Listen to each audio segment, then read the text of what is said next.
Dear friends, आज हम Hirudinaria granulosa के जनरल कैरेक्टर्स के बारे में बात करेंगे, जो कि फाइलम एनिलिडा के अंतर्गत आता है। इसे हम कॉमनली इंडियन कैटल लीच के नाम से जानते हैं। सबसे पहले हम लीच के क्लासिफिकेशन की बात करेंगे।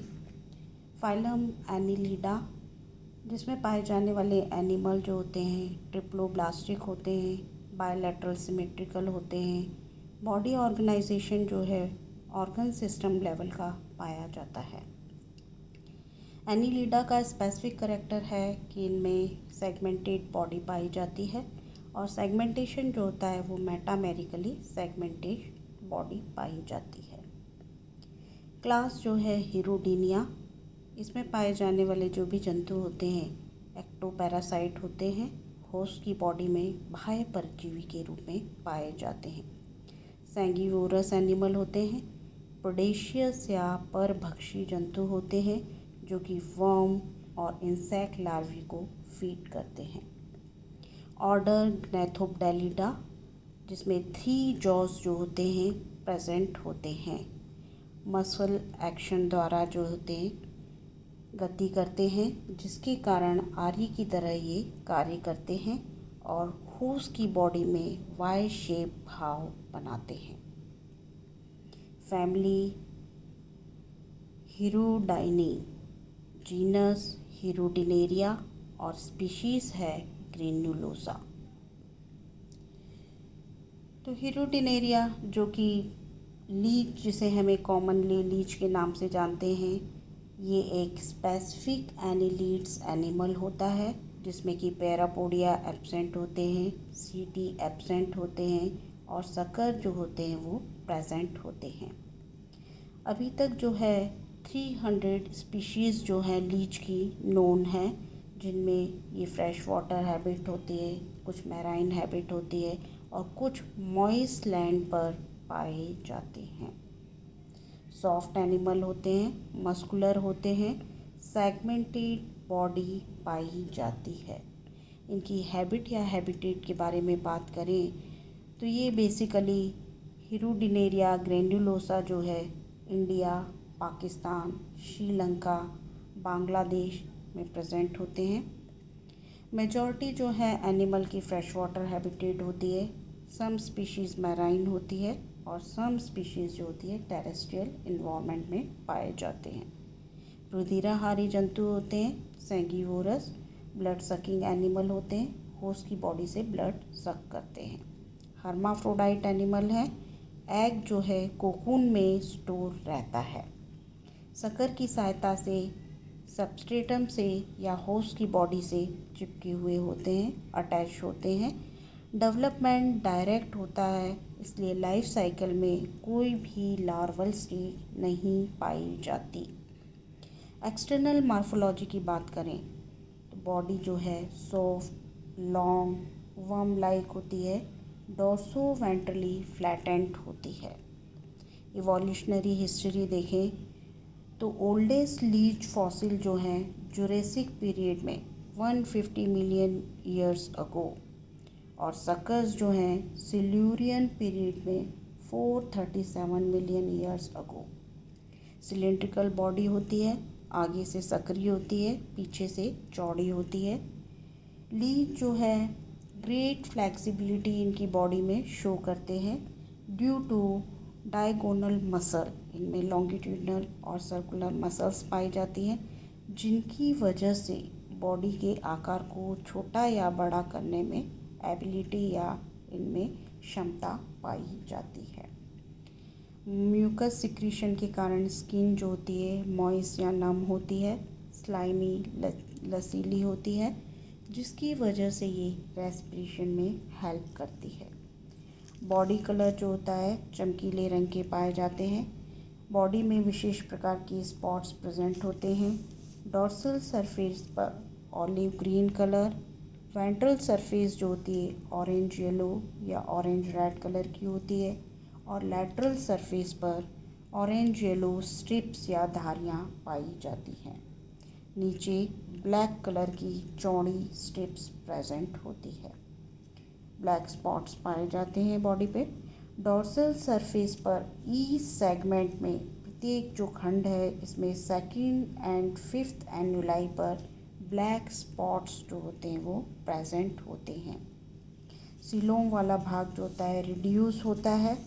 इनमें स्पेसिफिक टिश्यू जो होता है बोट्रियोइडल टिश्यू पाया जाता है और 4 लॉन्गिट्यूडनल चैनल्स जो होते हैं प्रेजेंट होते हैं, जिसकी वजह से सीलोम जो होती है वो रिड्यूस होती है। सेगमेंटेशन की बात करें, एनीलिडा का स्पेसिफिक कैरेक्टर ही बॉडी सेगमेंटेड होती है। तो लीच की जो बॉडी है वो 33 सेगमेंट से मिलकर बनी हुई होती है, जिन्हें हम सोमाइट्स या मेटामियर्स कहते हैं। फर्स्ट 2 सेगमेंट्स और लास्ट के 7 सेगमेंट्स को छोड़कर शेष सेगमेंट जो होते हैं प्रत्येक सेगमेंट में एन्युलाई या रिंग में डिवाइड होती है। टिपिकल सेगमेंट या कंप्लीट सेगमेंट उस सेगमेंट को कहते हैं जिसमें 5 एन्युलाई प्रेजेंट होते हैं।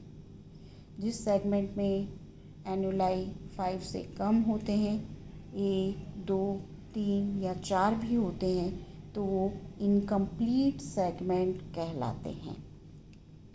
फर्स्ट 5 सेगमेंट जिनमें कि हेड पाया जाता है, एंटीरियर ब्रेन होता है, आई स्पॉट्स पाए जाते हैं और एंटीरियर सकर प्रेजेंट होता है। रिमेनिंग 21 सेगमेंट्स जो होते हैं जिसमें नर्व गैंग्लियन पाया जाता है और रिप्रोडक्टिव ऑर्गन्स जो होते हैं प्रेजेंट होते हैं। लास्ट 7 सेगमेंट जो कि फ्यूज होकर पोस्टीरियर सकर का निर्माण करते हैं। अब हम एंटीरियर सकर के बारे में बात करेंगे। प्रोस्टोमियम और 3 सोमाइट्स मिलकर एंटीरियर सकर या सिफेलिक सकर का निर्माण करते हैं। ये ओवल शेप स्ट्रक्चर होते हैं जो कि नीचे की ओर कप शेप स्ट्रक्चर, जिन्हें हम कहते हैं प्री ओरल चैम्बर, से मिलकर बने हुए होते हैं।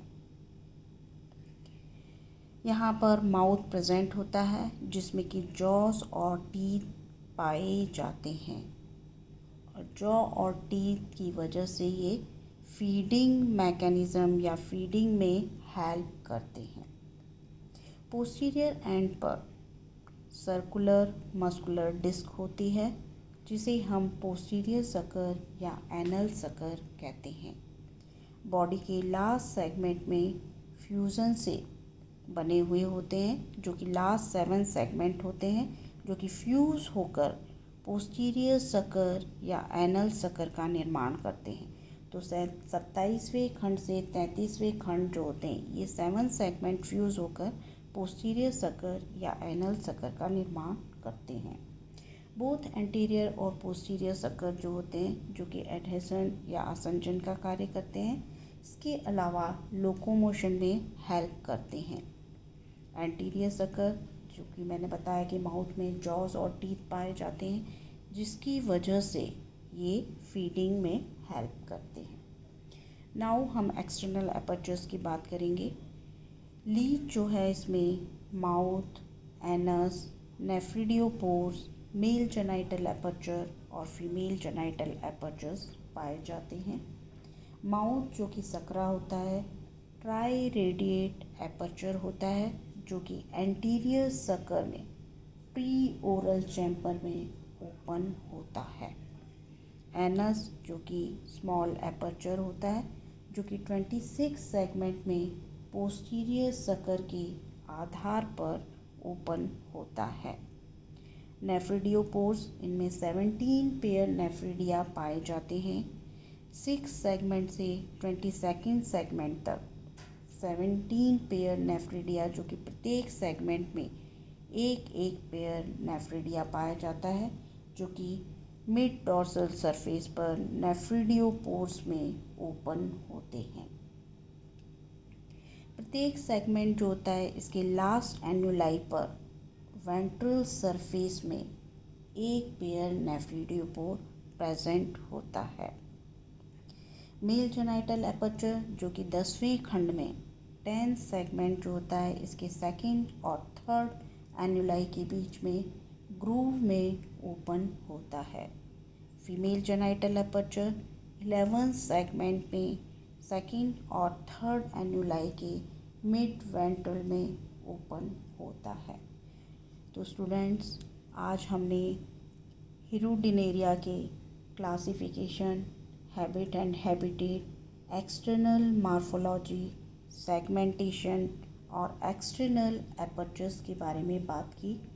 नेक्स्ट क्लास में हम बॉडी डिवीज़न के बारे में बात करेंगे। धन्यवाद।